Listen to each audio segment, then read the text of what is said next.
Hey, this is Liz Bentley, and today I am checking in from Richmond, Virginia, where I am traveling with my daughter Amelia, who's been playing a lot of lacrosse. And today, my Tuesday tip, I want to talk about the importance of losing, making mistakes, and struggle. And why? Why would I want to talk about that? That seems like such an awful topic, right? Who wants to talk about being a loser? But here's the thing, if we want to be great winners in life, if we want to achieve anything really important, really hard, really significant, we've got to get comfortable with struggle. Because in order to achieve anything hard, we have to move out of our comfort zone. We have to take on risk. We have to take on challenge.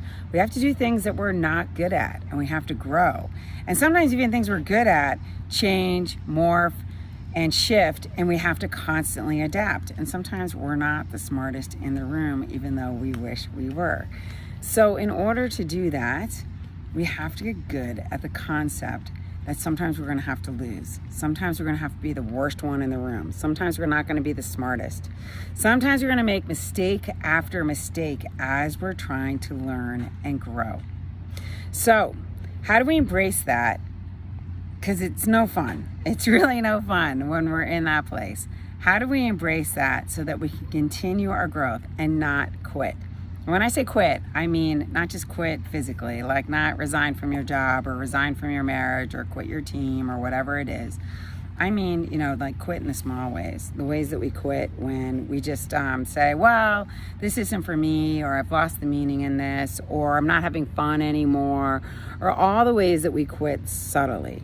Okay, so here are the tips. Number one, recognize that losing, making mistakes, struggle is all part of life. And the only way we grow is to do it. So the first thing you have to do is recognize that that's just part of the journey. Number two, look at where you need to grow. Look at what's going wrong. What's the gap between where you want to be and where you are right now? And don't be afraid to look at that gap. Look at where your struggles are. Look at what your weaknesses are. Look at what skill sets you're missing, okay? Number three, stop evaluating where you do make mistakes. Savor the small wins you have so that you can have confidence, and don't over-index or over-analyze the things you're doing wrong. It's just gonna make you lose your confidence. Don't not look at them, but don't overanalyze them, or you'll get stuck and all you'll see is the mistakes you're making instead of the good things that you're doing. Okay. Number four, ask for feedback. Ask for constant feedback. What can you do to make things better? How can you show up better? What can you do to have more success? So constantly get feedback.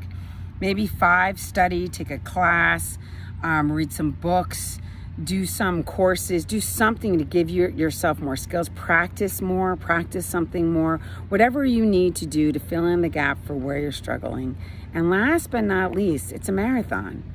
It's gonna be hard. Anything that is hard to achieve or, that is big, anything you want that's big and exciting and difficult, is gonna take a long time to get. So stop looking for the shortcuts and just stay in it for the ride. With all the bumps along the way. All right? So don't be afraid of losing. Get back out there. Thanks.